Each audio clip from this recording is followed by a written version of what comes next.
Hola corazones, ¿cómo están? Con ustedes Silvana.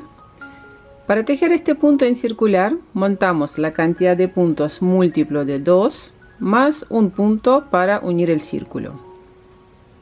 Es un punto calado con diseño en diagonal.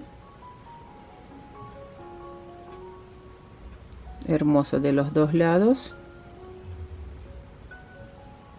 Se repite una sola vuelta, más fácil imposible. Bueno, empiezo a montar los puntos sobre dos agujas.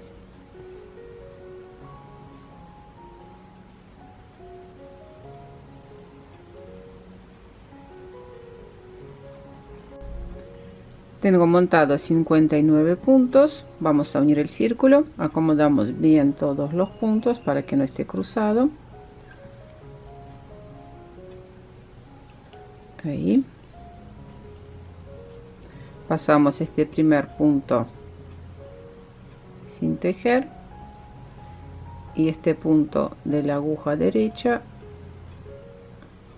lo deslizamos así, de esta forma, y colocamos el marcador para saber dónde empieza y finaliza la vuelta.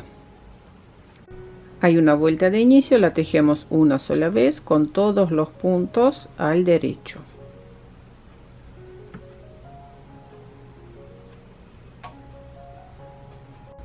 Empezamos a tejer nuestro motivo.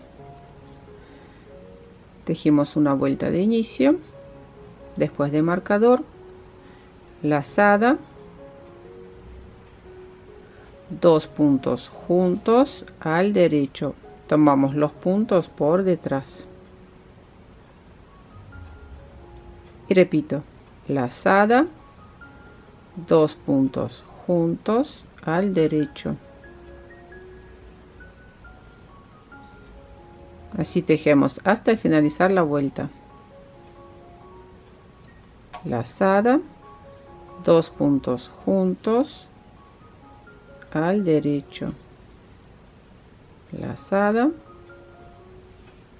dos puntos juntos al derecho. Y repito este motivo a lo largo de todo el tejido. Miren, la siguiente vuelta tejemos de igual forma. Lazada, dos puntos juntos al derecho.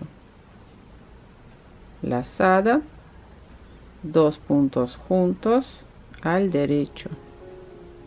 Lazada, dos puntos juntos al derecho. Esto es todo. Espero que les guste este tutorial. Suscríbanse a mi canal, dejen sus comentarios. Nos vemos en mis próximos videos. Un abrazo a todos. Chao, chao.